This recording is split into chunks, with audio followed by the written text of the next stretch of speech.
Hello friends, welcome to my channel. आप सभी को मेरा जय भीम, नमो बुद्धाय। तो दोस्तों, आज मैं आई हूँ भगवान नगर, नागपुर दक्षिण विभाग में। तो दोस्तों, आज यहाँ पर मैं आपको बताना चाहती हूँ कि दुनिया भर में प्रख्यात विशेषज्ञ विख्यात पंडित धम्मगुरु, जो कि जिन्होंने बुद्ध धम्म के प्रचार और प्रसार, मैत्री, मानवता, करुणा, जिन्होंने पूरे दुनिया भर में फैलाई है, और वो एक लेखक, विशेषज्ञ, विश्लेषक, संशोधक है, जिनका नाम है आदरणीय भंते जी अजान जयासरो। वो अभी थोड़ी ही देर में यहाँ पर आने वाले हैं। तो दोस्तों, आप देख सकते हो पूरे उपासक और उपासिकाओं की पूरी तैयारी आप देख सकते हो। बहुत ही अच्छी तरीके से अभी यहाँ पर तैयारी की गई है। थोड़ी देर में अभी भंते और भिक्षु संघ यहाँ पर आने वाले हैं। तो दोस्तों, मैं उनके बारे में थोड़ा बता दूं कि कोरोना काल में जब पूरे देश भर में आपत्ति आई थी, उन्होंने पूरे सिर्फ भारत ही भर में नहीं, बल्कि भारत के बाहर भी दूसरे देशों में भी उन्होंने वेंटिलेटर, एम्बुलेंस की मदद की है। भंते जी बहुत ही मितभाषी है, सबसे करुणा से, मैत्री से बात करते हैं। उन्होंने बुद्ध धम्म के नियमों का विनयता से पालन किया है। अब उनका दर्शन कभी बहुत ही कम मिलता है। वो इस बार नागपुर आए हैं। नागपुर के लोगों से वो धम्म की बात करने वाले हैं अभी थोड़ी देर में।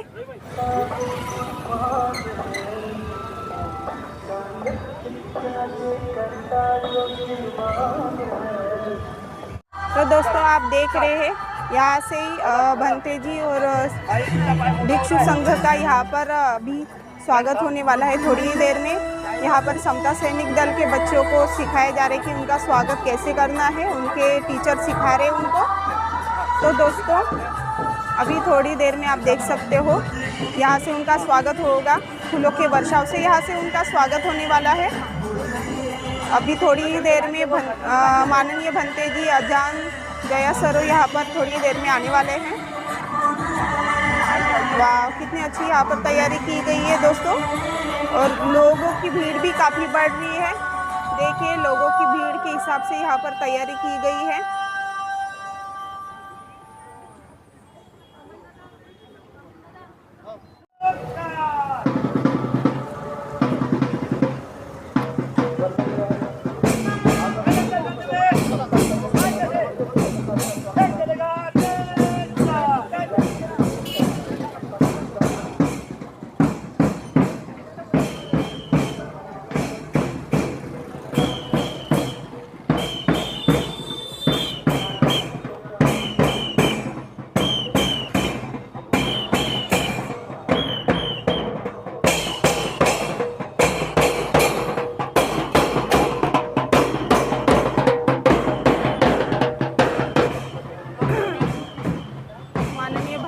अभी आगमन हो गया है।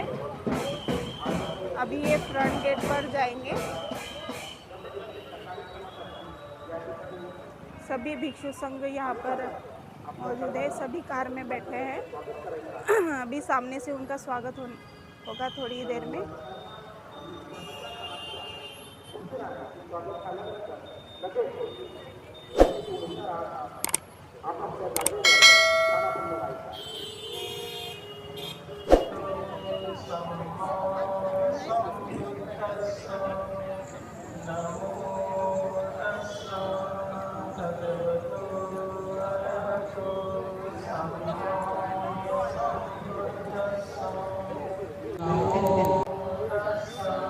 धीरे धीरे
दोस्तों आप देख सकते हो बाहर देश से भी कई भिक्षु संघ और उपासक भी आए हैं साथ में।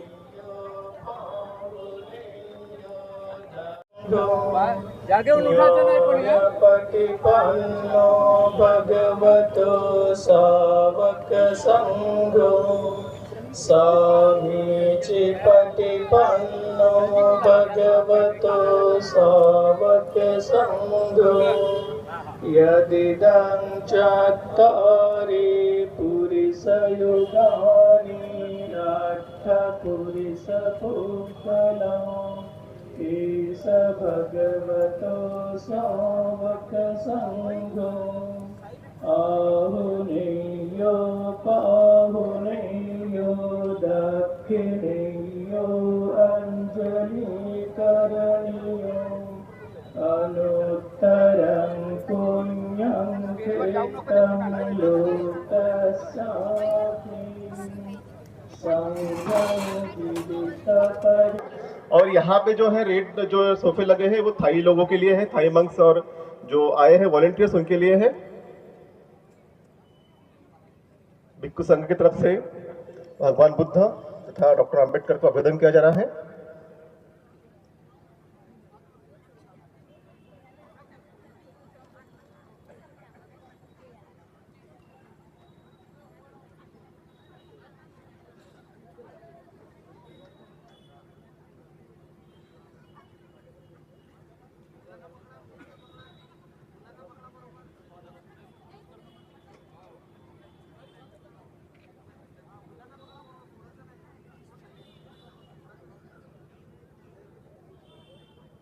आपण कृपया बसून जावे, तिकडे जागा आहे मागे।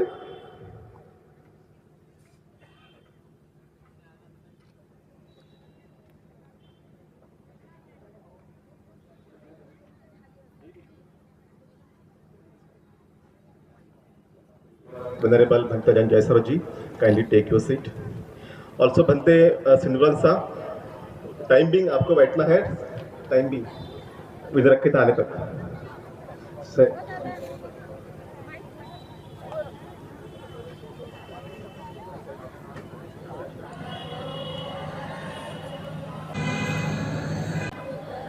नमो तस्सा भगवतो अरहतो सम्मा सम्बुद्धस्सा।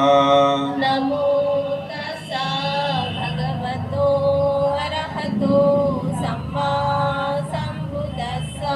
नमो तस्सा भगवतो अरहतो सम्मा सम्बुद्धस्सा। नमो तस्सा भगवतो अरहतो सम्मा सम्बुद्धस्सा। बुद्धं शरणं गच्छामि। बुद्धं शरणं गच्छामि। धम्मं शरणं गच्छामि। धम्मं शरणं गच्छामि। संघं शरणं गच्छामि। संघं शरणं गच्छामि। तुतीयम्पि बुद्धं शरणं गच्छामि। द्वितीयम्पि बुद्धं शरणं गच्छामि। तुतीयम्पि धम्मं शरणं गच्छामि। द्वितीयम्पि धम्मं शरणं गच्छामि। तुतीयम्पि संघं शरणं गच्छामि। द्वितीयम्पि संघं शरणं गच्छामि। तृतीयम्पि बुद्धं शरणं गच्छामि। तृतीयम्पि बुद्धं शरणं गच्छामि। तृतीयम्पि धम्मं शरणं गच्छामि। तृतीयम्पि धम्मं शरणं गच्छामि। तृतीयम्पि संघं शरणं गच्छामि। तृतीयम्पि संघं शरणं गच्छामि। तिसरणगमनं नित्तितं आमन्ते। पानातिपाता वैरमणि सिक्खापदं समादियामि। पानातिपाता वेरमणि सिक्खापदं समादियामि Atinadana Veramani Sikkhapadang Samadhiyami अदिन्नदाना वेरमणि सिक्खापदं समादियामि Kamesu Michajara Veramani Sikkhapadang Samadhiyami कामेषु मिच्छाचारा वेरमणि सिक्खापदं समादियामि Musavada Veramani Sikkhapadang Samadhiyami मुसावादा वेरमणि सिक्खापदं समादियामि Suramiraya Majjapamadatthana Veramani Sikkhapadang Samadhiyami सुरामेरय मज्जपमादठाना वेरमणि सिक्खापदं समादियामि Imani pancha sikkhapadhani silena sukating yante silena bhoga sampada silena nipputing yanti tasma silang visothye सम्बन्ते साधु साधु साधु साधु कहिए साधु साधु साधु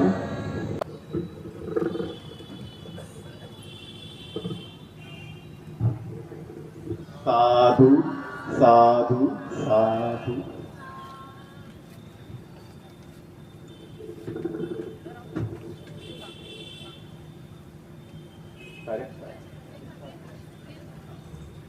I request तो सबसे पहले तथागत भगवान बुद्ध को नमन, जिन्होंने हमें दुख मुक्ति का मार्ग दिया।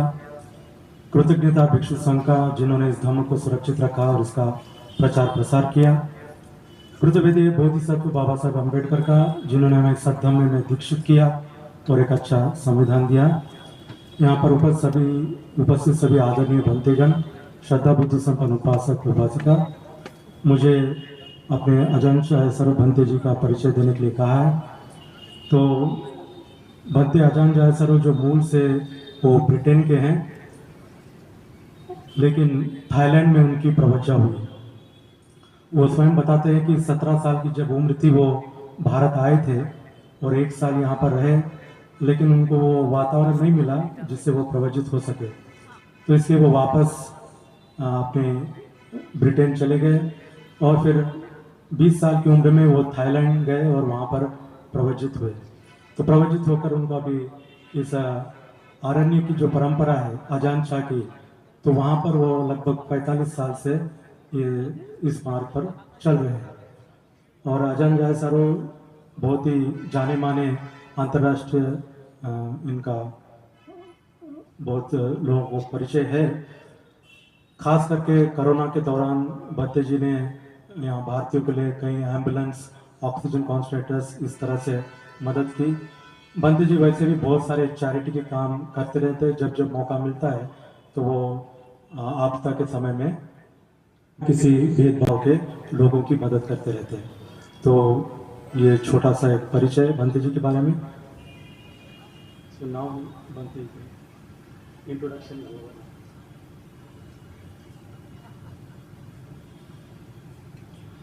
Namo tassa bhagavato arahato samma sambuddhassa. Namo tassa bhagavato arahato samma sambuddhassa. Namo tassa bhagavato arahato samma sambuddhassa. Buddhang dhammang sanghang anutarang pacayang namasami.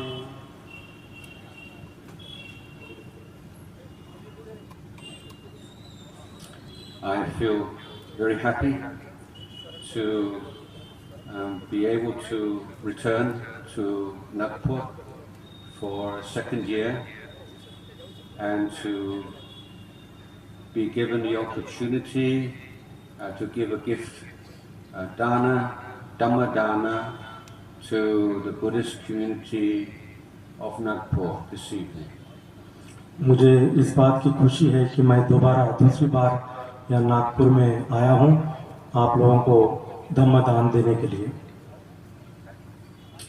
Last year I came in a vehicle, very comfortable vehicle all the way, and this year I have walked most of the way from Aurangabad to Amaravati with a group of bhikkhus from Thailand.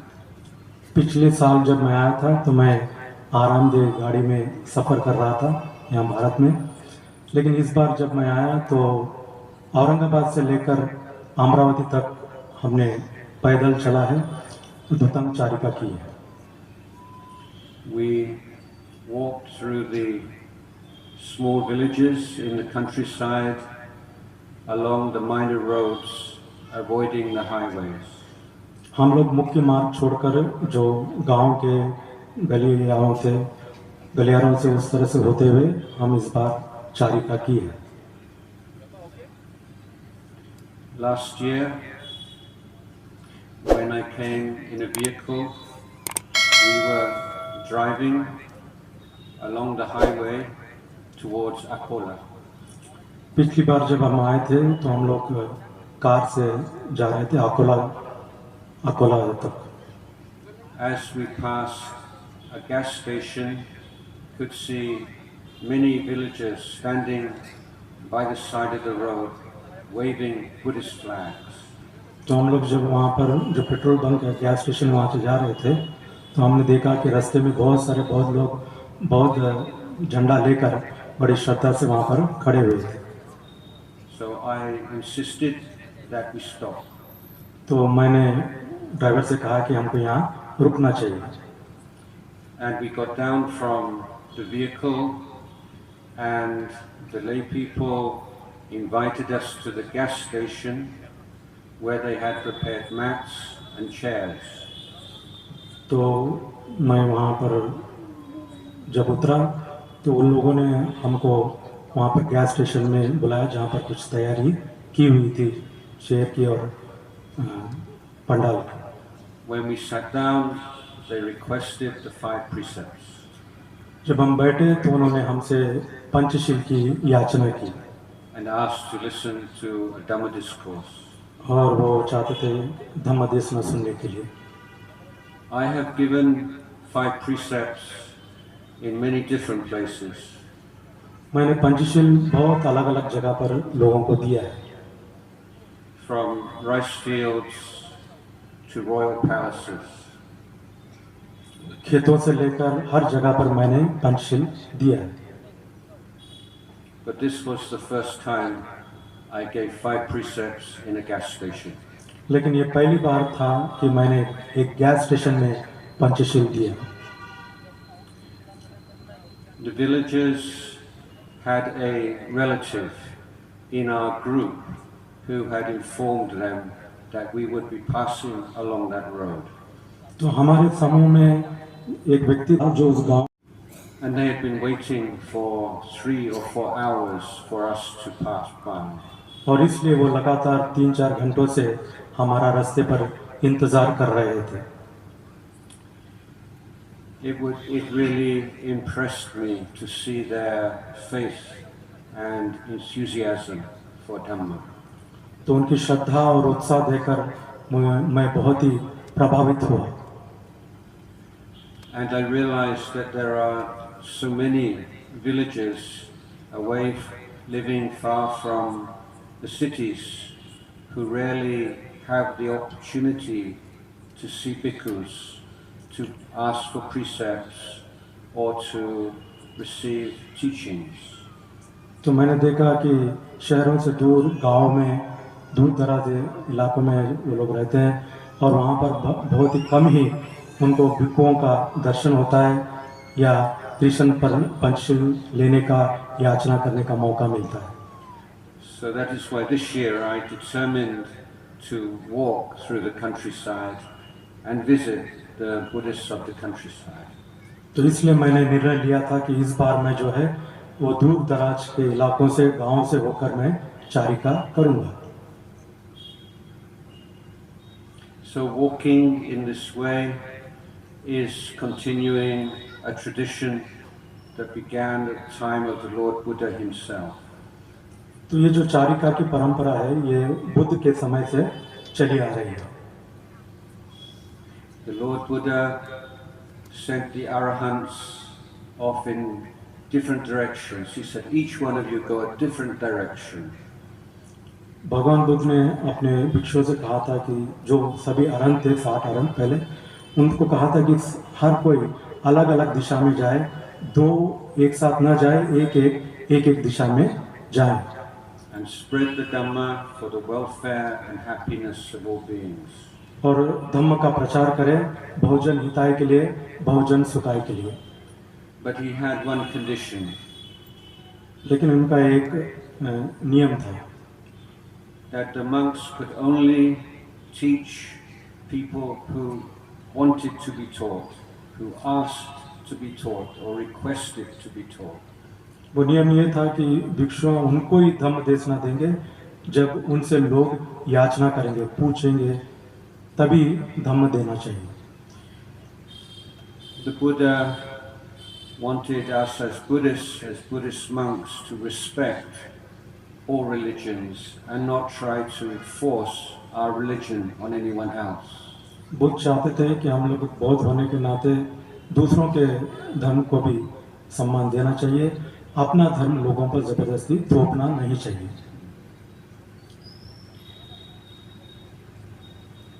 So these days, many people of younger generation say they have no religion. तो आजकल जो नौजवान हैं वो ज़्यादातर नौजवान कहते हैं कि हमारा कोई धर्म नहीं है। And their reason is usually that religion seems to play such a major role in so much aggression and violence and bloodshed in the world today. और उसका कारण ये है कि आजकल धर्म जो है वो लड़ाई झगड़ा और फसाद का कारण बन रहे हैं। So when people of the new generation come discover Buddhism, they are very surprised. तो आजकल के युवा जब बौद्ध धर्म के संपर्क में आते हैं तो बड़े आश्चर्यचकित होते हैं। Buddhism has a reputation of a religion of peace. Buddhism के बारे में ऐसा माना जाता है कि ये जो धर्म है ये शांति का धर्म है। Because if we make belief the central feature of our religion, there will always be conflict. क्योंकि अगर हम विश्वास को अगर धर्म का केंद्र बिंदु बनाते हैं तो फिर वो हमेशा संघर्ष का कारण बनेगा। There will always be us and them. इसमें हमेशा हम और तुम वाली बात हो जाती है। And this distinction, this difference of us and them is the cause of so much suffering in the world today. तो ये जो भेद है हम और तुम, ये अक्सर संघर्ष का कारण बन जाता है। The Buddha taught Buddhists to have loving kindness and compassion for all beings. भगवान बुद्ध ने बौद्धों से कहा कि मैत्री और करुणा सभी प्राणियों के प्रति रखनी चाहिए। There is no us and them. वहाँ पर कुछ भी हमारा और तुम्हारा ऐसा नहीं है। The Buddha said that high or low, in whatever realm we exist, we are companions in birth, old age, sickness and death. तो हम बड़े ही ऊंचे स्थान पर हो या नीचे स्थान पर हो, लेकिन बीमारी, बुढ़ापा और मौत में हम सब बराबर हैं। So you may ask, if Buddhism does not put faith or belief in the center of our religion, then what is at the center? तो अगर आप ये पूछ सकते हैं कि बौद्ध धर्म का केंद्र बिंदु विश्वास नहीं है, तो फिर बौद्ध धर्म का केंद्र बिंदु है क्या? And the answer, और उसके जवाब है क्रियात्मक कर्म। our actions of body, speech and mind. शरीर, वाणी और मन के जो कर्म है वो केंद्र बिंदु है। So the Buddha was the greatest scientist the world has ever seen. तो बुद्ध जो है बहुत बड़े वैज्ञानिक है इस दुनिया में। But he did not investigate the external world so much. लेकिन उन्होंने बाहरी दुनिया का शोध नहीं किया। He investigated the inner world. उन्होंने अपने अंदर का शोध किया। And he made so many discoveries which he shared with the world. और उन्होंने बहुत सारी ऐसी चीजें खोज निकाली जो उन्होंने हमको बताया। And one of these was the importance of action. और उसमें से एक मुख्य बात थी कि ये अपने कर्मों का प्रामुख्यता क्या है वो बताया। He said he had discovered that there are no gods, there's no God or gods who have power over our lives. उन्होंने कहा कि ऐसे कोई भगवान देवी देवता नहीं है जो कि हमारे ऊपर काबू रखे या हमारे ऊपर राज्य करे। We do not have to pray, we do not have to perform ceremonies to make ourselves and our families safe or to achieve a happy life. तो हमको ज़्यादा पूजा पाठ करना या कर्म कांड करना ये ज़्यादा ज़रूरी नहीं है अपने समाज, अपने परिवार को या अपने आप को खुश करने के लिए।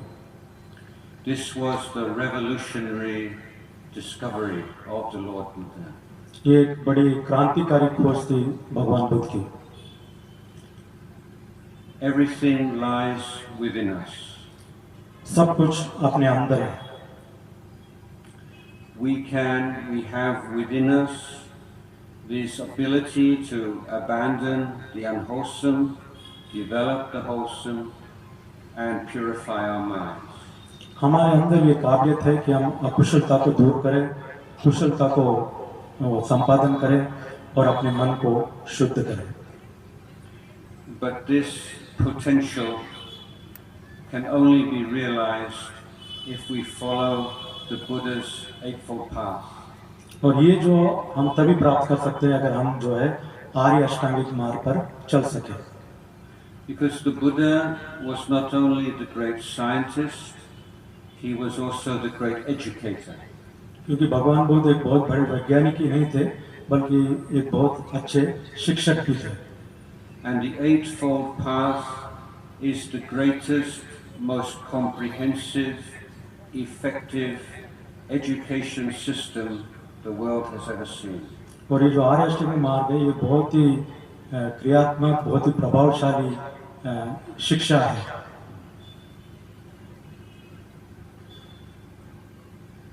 The education systems that we have developed in the world are very valuable, and we can see the role this system has played in uplifting the Buddhist communities in India. तो यहाँ पर जो शिक्षा की जो नीतियाँ हैं या शिक्षा की जो प्रणाली है वो बहुत ही अच्छी है। उस प्रणाली से बहुत से लोगों को अपने जीवन में उभरने का मौका मिला है। But the worldly education systems only educate some parts of the human being. Only the Eightfold Path educates every part of the human being. लेकिन ये जो दुनियादारी की शिक्षा है ये जीवन के कुछ भागों के बारे में ही सिखाती है, लेकिन आर्य अष्टांगिक मार्ग ऐसा है जो जीवन के हर भाग के बारे में सिखाता है। So as Buddhists, we are students of life. तो एक बौद्ध होने के नाते हम जो है जीवन के विद्यार्थी हैं। One of the words that is very popular these days is lifetime learning. और सबसे जो बहुत ही प्रमुख वाक्य है वो है कि जिंदगी भर सीखना। But the idea of lifetime learning began with the Lord Buddha. लेकिन ये जो जिंदगी भर सीखने की जो बात है वो भगवान बुद्ध से शुरू हुई। The Arahant is sometimes called the Aseka Pugala. ये अरहंत जो है उनको हम असेका पुगला कहते हैं। And that means the graduate. The Arahant is the person who has graduated from the Buddhist system of education. तो एक तरह से हम यूँ कह सकते हैं अरहंत यानी जिन्होंने इस धर्म के रास्ते पर डिग्री हासिल की है, ग्रेजुएशन किया है। All of us who are not Arahants, we are still students. हम सभी जो अभी अरहंत नहीं हैं, अभी हम विद्यार्थी हैं। So the feature of a student is that they have the capacity to learn. तो एक विद्यार्थी का एक गुण है कि वो उनमें काबिलियत है चीज़ों को सीखने की। And this we can observe, can we not, that as human beings we can always learn new things. और हम ये देख सकते हैं कि एक इंसान होने के नाते हम हमेशा कुछ न कुछ सीख सकते हैं। This is the feature that defines the human realm that we live in. We are learners. तो इस तरह से इस मनुष्य जीवन का ये अच्छा गुण है कि हमेशा हम लोग कुछ न कुछ सीख सकते हैं। We can learn. हम लोग सीख सकते हैं। We can change. हम लोग परिवर्तन कर सकते हैं। But we can change for the better, and we can also change for the worse. लेकिन ये परिवर्तन अच्छे के लिए भी होता है या बुरे के लिए भी हो सकता है। Change for the better. लेकिन अगर हम बुद्ध की शिक्षाओं का पालन करें तो हम अच्छे के लिए परिवर्तन कर सकते हैं। If you were to be in a vehicle in the countryside and the vehicle broke down, what would you do? अगर मान लो आप वाहन में जा रहे हैं गांव के रास्ते से और वहां पर आपकी गाड़ी खराब हो गई, टूट गई, तो क्या करें?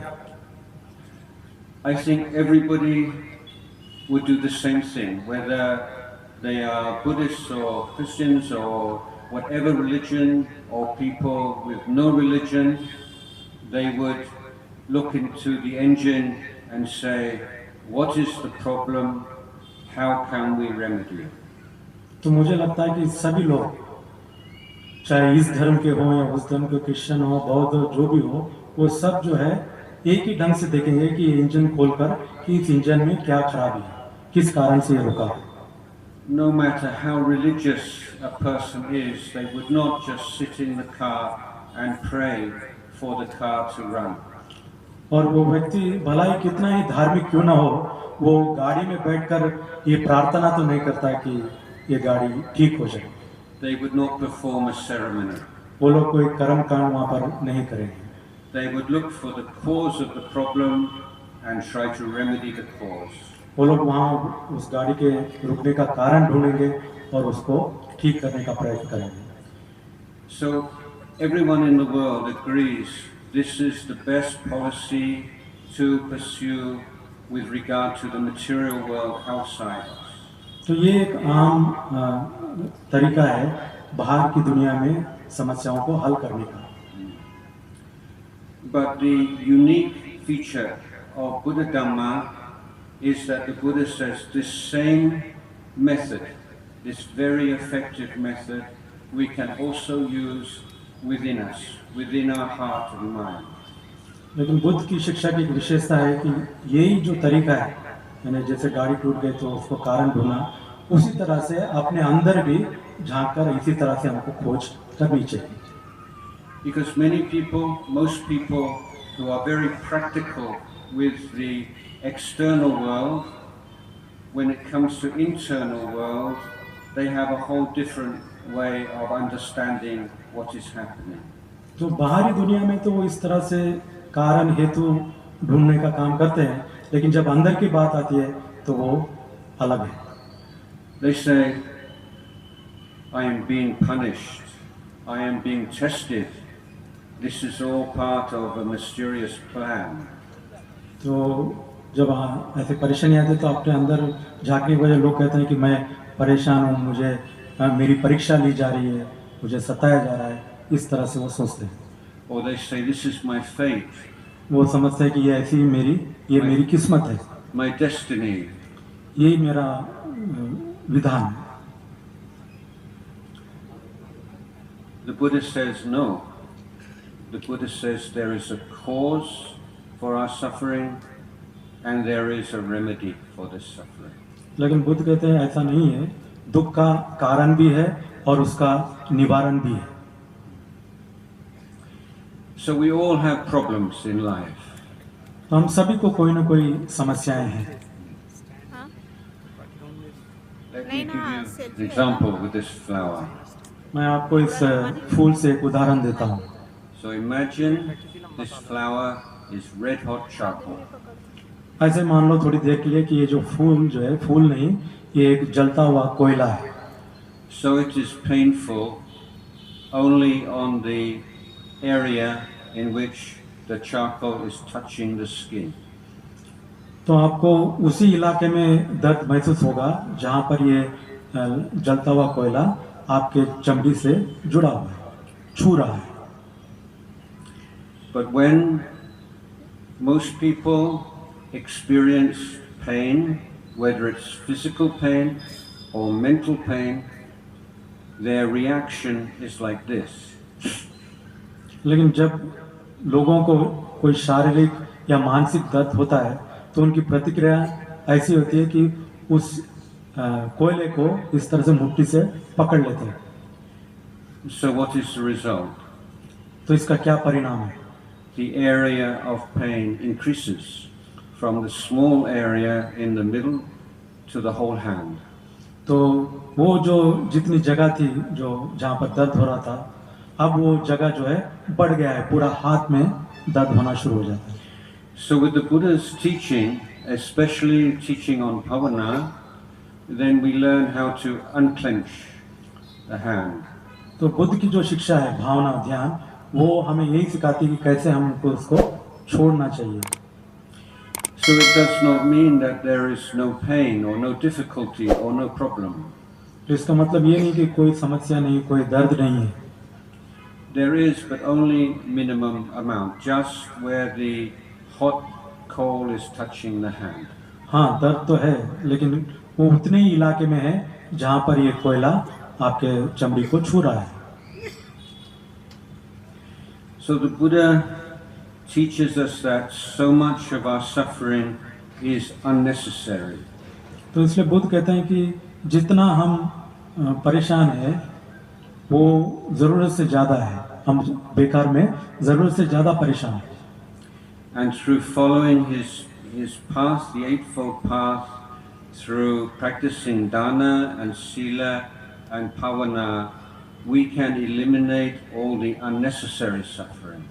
तो इस तरह से आर्य अष्टांगिक मार्ग पर चलकर दान शील भावना का अभ्यास कर कर जो अनावश्यक समस्याएं हैं या दुख है उसको हम तुरंत दूर कर सकते हैं। But if they are asked to meditate and sit after 10 minutes or 15 minutes, they say, oh, my knees hurt, my back aches, so painful. लेकिन उन्हीं लोगों को अगर हम 10-15 मिनट ध्यान करने के लिए कहते हैं तो 10-15 मिनट के अंदर ही वो कहते हैं वो मेरे पैरों में दर्द है, मेरी कमर में दर्द है, इस तरह से कहते हैं। So what is the difference? Same body. Why in one case a lot of pain, in another case no pain? तो ऐसा क्यों है कि एक जगह जब मनोरंजन की बात आती है तो कोई दर्द नहीं है, लेकिन जब ध्यान करने की बात आती है तो 10-15 मिनट में अनेक प्रकार के दर्द महसूस करने लगते हैं। The difference is not in the body, it's in the mind. ये जो फर्क है ये शरीर में नहीं है, ये मन में है। So when we experience an unpleasant sensation,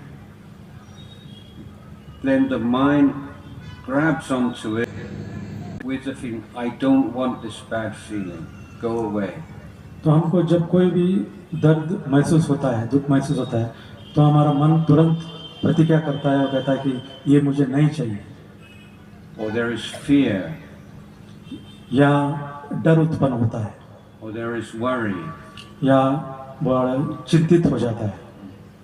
So many different negative mental states arise immediately. तो इस तरह से अनेक प्रकार के नेगेटिव विचार जो है उत्पन्न होते हैं.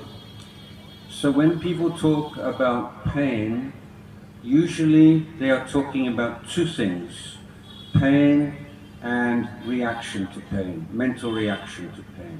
तो आमतौर पर जब लोग दुख की बात कर रहे हैं तो वहाँ पर दो चीज़ें, एक तो दुख है और एक मानसिक रूप से उसके प्रति प्रतिक्रिया है.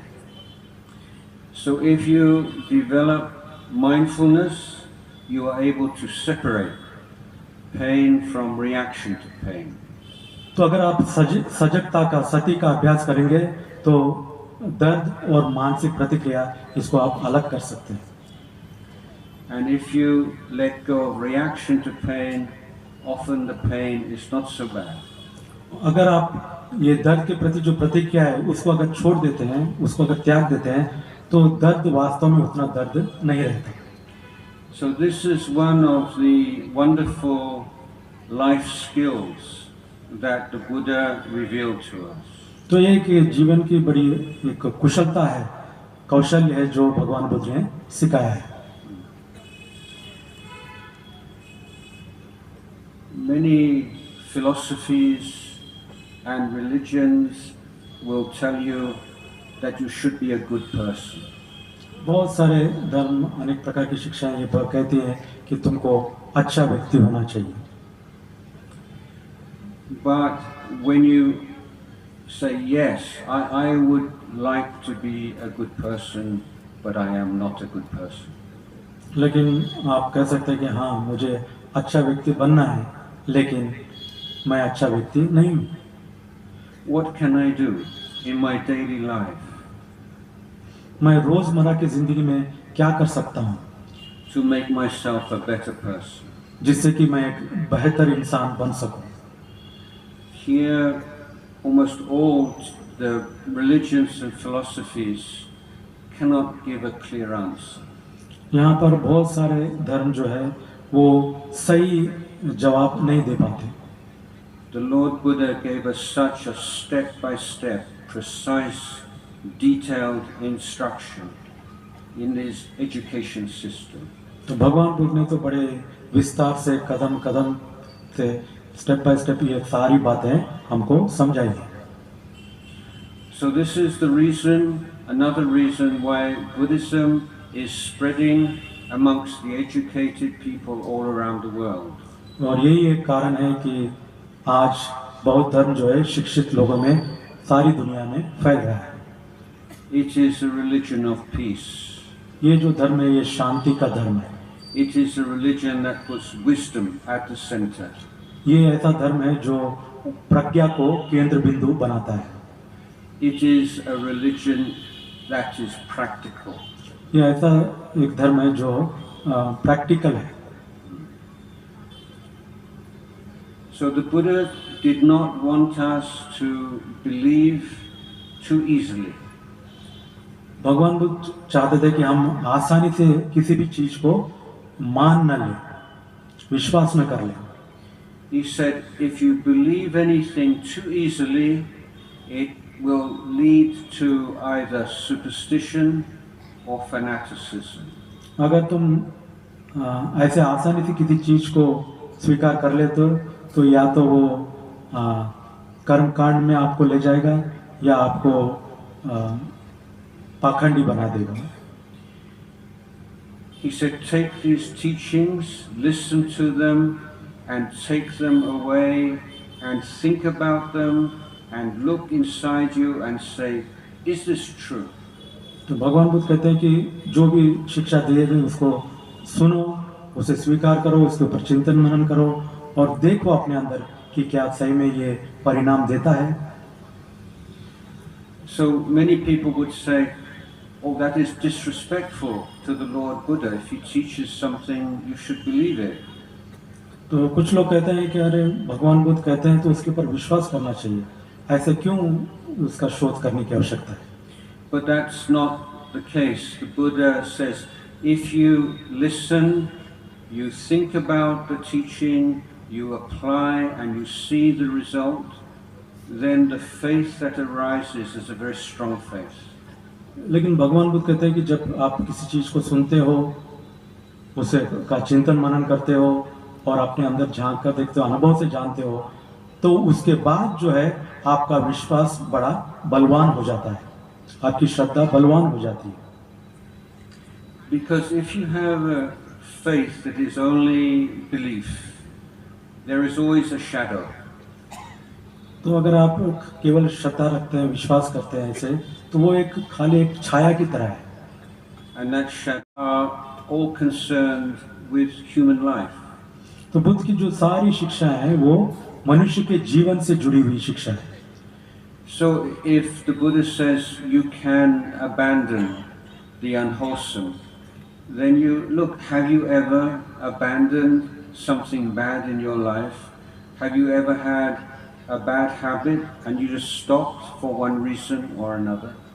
तो भगवान बुद्ध कहते हैं कि अकुशलता को अकुशल चीज़ों को त्यागा जा सकता है. तो आप अपने अंदर झांक कर पूछे कि ये जो अकुशल चीज़ है क्या मेरे अंदर है और कोई किसी चीज़ को मैंने त्यागा है.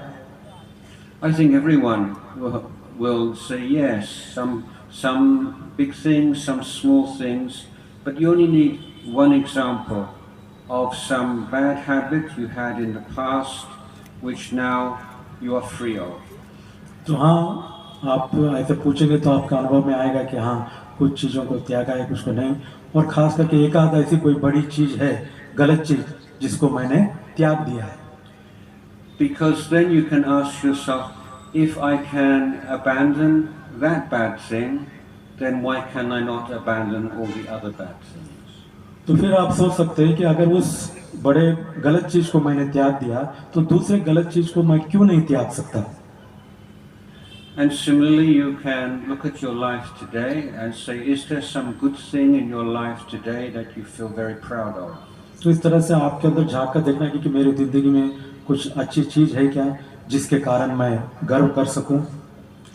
And was there a time in the past where you did not have that good quality? और ऐसा हो सकता है कि अतीत में शायद वो अच्छे गुण आप में ना हो. I think you would all be able to say yes. हाँ, आप लोग कह सकते हैं कि हाँ ऐसा है. So then you can ask yourself, well, if I can create that good quality, I can cultivate that good quality, then why not all the other good qualities? तो अगर कोई अच्छी गुण मैंने अपने अंदर उत्पन्न की, उसे अपने जीवन में उतारा, तो फिर दूसरे चीज़ों को मैं क्यों नहीं अपने जीवन में उतार सकता. ऐसे सोचना. The Lord Buddha said that of all the gifts that people gave him, the ones he treasured the most was the gift of practice, meaning people listened to what he taught and then applied it in their lives. That was the greatest respect they could pay to him. तो भगवान बुद्ध को सही मायने में कोई श्रद्धा व्यक्त करना या दान देना या ऐसी कोई चीज़ है व्यक्त करने की, तो वो है उस शिक्षा को अपने जीवन में उतारना. वही सही श्रद्धा या सही बुद्ध के प्रति सम्मान है. So in the case of the Buddhists of Maharashtra, then you all, I know, feel this great debt of gratitude to Dr. Ambedkar. तो महाराष्ट्र के जितने भी बौद्ध हैं, उनका बाबा साहब अम्बेडकर के प्रति बड़ी कृतज्ञता है. If it was not for him, we would not all be sitting here tonight. अगर वो नहीं होते तो आज हम सब यहाँ पर एकत्रित नहीं होते. But with Dr. Ambedkar, the great benefactor, how do you express your respect and love for him? तो बाबा साहब को आप किस तरह से अपनी कृतज्ञता, अपना आदर व्यक्त कर सकते हैं? In my idea, you look at the qualities that you can see in him, in his life, and you honor those qualities by trying to develop within yourself. तो मेरे विचार में बाबा साहब में जो अच्छे गुण हैं, उनको स्वीकारना और अपने अंदर उतारना, ये सही मायने में कृतज्ञता व्यक्त करना होगा. I much admire Dr. Ambedkar's effort, tireless effort, his self-sacrifice, his compassion. तो बाबा साहब ने जो त्याग किया, जो परिश्रम किया, उसको हमें उसकी तारीफ करनी चाहिए, उसका सम्मान करना चाहिए। So, as someone who respects Dr. Ambedkar, looks up to him, you say, have I developed much compassion? Do I have tireless effort? Can I make sacrifices for others? And then I will try to increase those qualities to fully express how I feel towards him. तो बाबा साहब के प्रति अगर कृतज्ञता है तो आप देखेंगे कि उनमें जो गुण है, क्या वो गुण मेरे अंदर आए, क्या वो त्याग का, वो परिश्रम का, वो करुणा का, इन चीज़ों को अपने जीवन में उतारा है क्या, इस तरह से सोचना चाहिए। When we look at great teachers saying, where my teacher or Ajahn Jayasaro or any great teacher, what is it that we really love and respect? तो अगर हम अपने गुरुओं के बारे में देखें, अपने आदर्श, जैसे मेरे गुरु आजान चाहे, तो उनमें से क्या गुण है जिसके कारण हम आदर कर सकते हैं? It's the virtues that they embodied in their life. तो उनमें जो अच्छे गुण हैं जो उन्होंने अपने जीवन में उतारे, वो महत्व रखते हैं। So wisdom it's not something that you can see with your eyes. तो प्रज्ञा ऐसी चीज है जिसे आप अपनी आंखों से देख नहीं सकते। But you get a true feeling for wisdom when you see a wise person. लेकिन आप प्रज्ञा को महसूस कर सकते हैं जब आप किसी प्रज्ञावान व्यक्ति को देखते हैं। You get a feeling for patience when you see a patient person. आप सहनशीलता को महसूस कर सकते हैं जब आप किसी सहनशील व्यक्ति को देखते हैं। You know what kindness is when you have contact with a kind person. तो जो कोई करुणावान है, ऐसे किसी व्यक्ति को देखते हैं तो आप उसको महसूस कर सकते हैं। Qualities are not the possessions of those great teachers. Those great teachers are vessels that display these good qualities for us to see. तो ये जो अच्छे गुण हैं और ये हमारे जो गुरु हैं अच्छे लोग, उनके अंदर ये जो गुण है, वो तो गुरु तो एक पात्र की तरह है जिसके अंदर में अच्छे गुण देखने को मिलते हैं। But it's for us who look up to these figures to emulate and to try to develop those very good qualities within ourselves. तो ये अच्छे लोगों को अपना आदर्श बनाकर उनके आदर्शों को स्वीकार करके हम भी वैसे बनने का प्रयत्न करना चाहिए। The Buddha says that someone who led a heedless, foolish life in the past realizes their mistake and then starts to live a good life is a beautiful thing to see. अगर कोई व्यक्ति बेहोशी में गलती कर चुका है अतीत में और अगर वो होश में आ जाए और सोचे कि आप मुझे ये नहीं करना है, तो ये अच्छी बात है। And he gave a beautiful simile. He said it's like the full moon coming out from behind a cloud. तो जैसे भगवान बुद्ध ने कहा है कि ये उदाहरण देकर जैसे कोई चंद्रमा जो है वो काले बादल से बाहर निकल आया। So try to use the Buddha's teachings to help to create happiness and benefit for yourself and for all around you. तो बुद्ध की शिक्षा का उपयोग कीजिए जिससे कि तुम खुद सुख और खुश रहें और औरों को भी सुख दे सके। तो दोस्तों, आज का ये वीडियो आपको कैसा लगा? तो जल्दी से जल्दी वीडियो को लाइक कीजिए, कमेंट कीजिए और शेयर करना मत भूलिएगा दोस्तों। अगर आप मेरे चैनल पर नए हैं तो जल्दी से जल्दी सब्सक्राइब कीजिए। तब तक के मिलते हैं नेक्स्ट वीडियो में। जय भीम, नमो बुद्धाय।